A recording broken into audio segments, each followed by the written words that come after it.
sun's out, that only means one thing. Jackie's got a paintbrush out and she's getting on with that, touch it up. And we're actually really hot, aren't we, Jackie? Warm, yeah, it's lovely. It's warm, yeah. Look at that. And over there,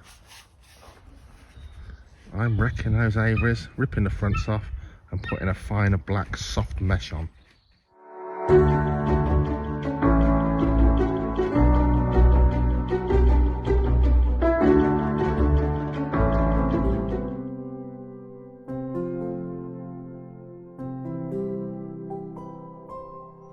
It's 10 degrees today, but the fleeting glimpse of the sun through the glass, and look again, the slow worms are out.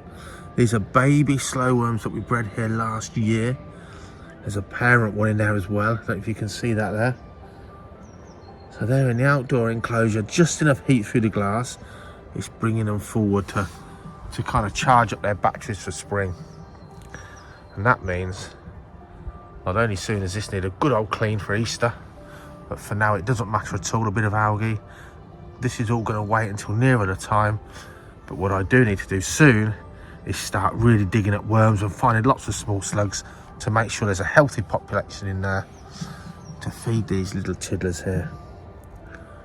But I'd also like to put some of those free and build up a population. Not easy when you've got lots of buzzards and kites, as well as lots and lots of corvids, all like a slow worm. It's a legless lizard, by the way, not a worm. But I'm going to naturalise some of them in here. We're going to put a bit of black tarp or something over there, not too ugly, but something to keep the moisture in, part of that, and the heat in. And I think they're going to thrive there. So that's the plan. Lovely nettle bed there for the butterflies and lots of other insects and invertebrates. Still waiting to build this one. This won't be ready for Easter, guys. Let's see if there's anything out.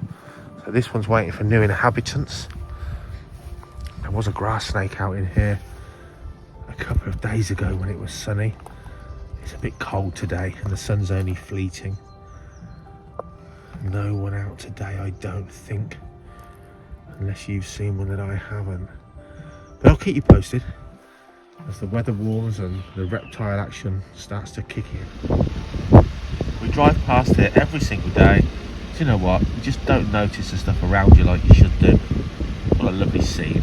Just fluffy sheep chilling out in a field. I don't know. I just think sometimes when you're on holiday you notice stuff, but you never take real care of noticing what's around you on your daily drive. There's something else that the girls are really doing, and that's getting the birds going. They're getting a full team of birds. They're running their experience days. They've kicked in already. How's it going, Ursula? It's going really well, actually. Lovely clients, and the birds have flown beautifully. Good combination then. Yeah. And this one, has she been flying to guests yet? Yes, she's been flying to guests on and off all over the winter months. Oh, so she's absolutely brilliant. She's got no excuses then. She's not had a rest like many of the other birds. No, she's absolutely on top form, and she's looking really brilliant when she's flying. She does look good in her new Aviary, doesn't she? Yes, yeah. Changed her around and she's on show. Oh, enjoy that then.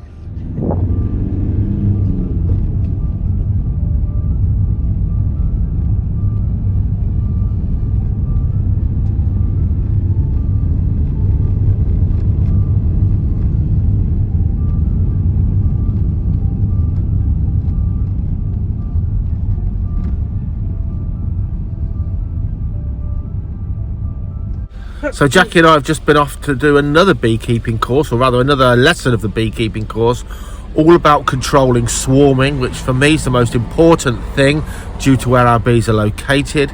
So very, very fascinating. We've had a very quick pub lunch and now we've got to go and do shopping, which is rubbish, but we've been so busy, our cupboards and fridge is bare. We're going to have to forego the Falconry Centre this afternoon. The gardeners are cracking on as they always do, working hard, but we've got to go and do something very mundane, but life goes on.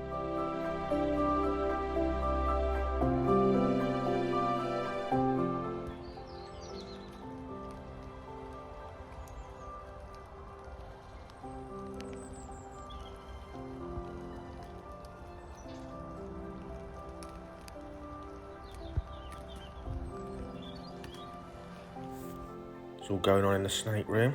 The pair of black-headed pythons might be going next week. 4-line snakes starting to mate. Look at that, male black-headed python tickling his girlfriend with his little spurs.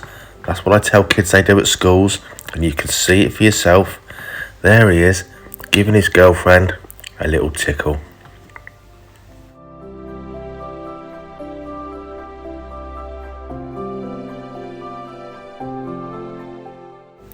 He's after a bit of rumpy pumpy. Look at this, Socotra Island blue baboon tarantula. Literally just climbed up onto my hand while I took the lid off his enclosure to give him some fresh water, or her rather. How can you not look at that spider and be enthralled by it and see it as a thing of beauty? I'll never know. What an amazing, amazing bit of natural history right there. Something else we've been doing, waking up the smooth snakes. They're in their new enclosure, ready for the public to meet and hopefully be enthralled about our British wildlife here. Of course, these are captive bred from European stock. And another species that's a British snake nowadays, and that's the Aesculapian snake. So really, our 2 rarest species of snake in Britain, and people can see them and learn about them and even touch them, I guess. While we're waking things up from brumation or hibernation, the Mediterranean tortoises have woken up too. Look at that. An Amazon tree boa. That is stunning.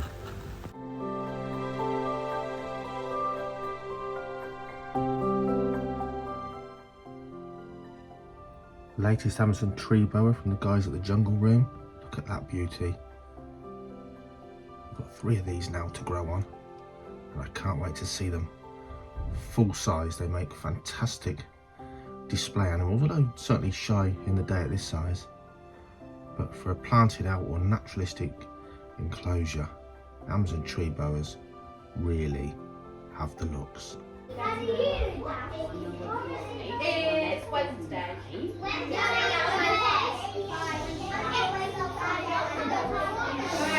Aria?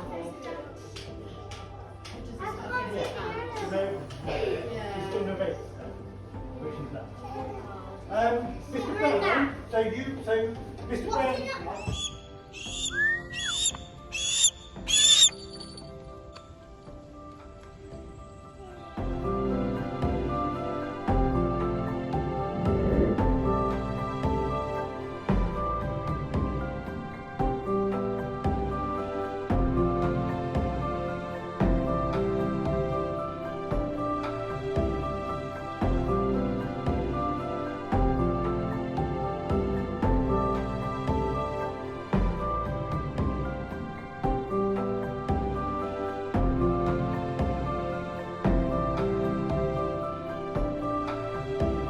So anybody that's worked with birds of prey in any serious context, or owls, training them and working with imprints, little owls are the sparrowhawk of the owl world. They go wild mentally quickly. Remember, these are captive bred, it's not a wild bird, but they go mentally wild very, very easily if they're not handled and worked with, more so than other owls.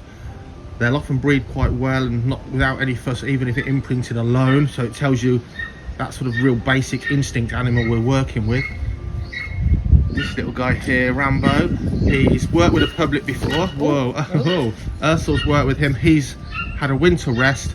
He's now going into a much larger aviary where we can possibly work with him with guests within the confines of a large aviary, because a bird this small here, with so many wild birds of prey, if he does get spooked and fly up into a tree, a sparrowhawk is more than likely going to take him out. So Ursul's just getting him now into his aviary. Is he one of your favourites, Ursula, or a bit of a pain in the butt? What do you think? He hasn't worked up to being one of my favourites yet, I have to say, 'cause he's been resting for so long, I've hardly noticed him. But I'm sure he will be. But well, you got him going. He was coming straight out the aviary and flying on a cringe to guests, wasn't he? he was doing very well before his rest. He's still very heavy, so he's a bit of a blob. And I know the feeling. But yes, he is very cute. Well, good luck. Enjoy trying to get him retrained, but I know you will. Yeah. Let's hope he enjoys his new house. Well, you can't say that little guy hasn't got enough room. It's a shrimp. Come on, phone. There he is. I'm sure he'll soon work out where his little hide box is as well. Which we put in. The frogs, there's loads of spawn in there now. Look at those guys, frog spawn and frogs. I've seen people say on social media that a small pond in your garden for nature is a waste of time. Utter poppycock. Don't put any fish in like carp or goldfish. The smaller it is, just like a small garden, the more maintenance it needs to keep the water clear of weeds, keep the weeds or the plants growing healthily so it combats the algae. Yeah, and there's nothing wrong at all with filling it up from your hose pipe if it starts to get low. It'll be just fine. Talking from a life of experience. And if it means you can produce habitat that was not there for frogs that were not there because you put them in as tadpoles. Oh, he's croaking. Look at that. Another generation of slug, snail and mini beast eaters in my garden. And it's also home to a colony of 3-spined sticklebacks, the tiddler of my childhood, which nowadays in Northamptonshire are probably on the verge of extinction. They're almost gone from all their natural haunts, and yet here they are in a garden thriving with amphibians. So every day's different. Freezing cold and wet, warm and wet. Every day's different, but we need it to settle. Easter's coming and it shows how mild it is. It's not particularly sunny, and the map turtle's out in the pond just getting some UV and warming himself up for spring.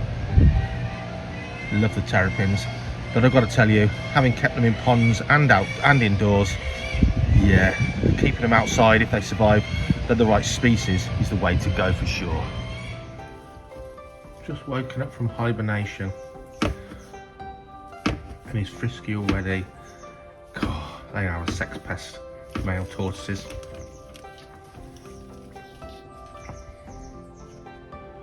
Yep, I bet she's got a headache. Listen to him.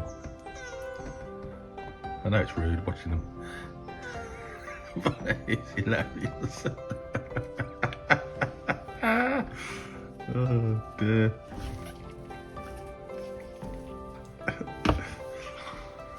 The frustration.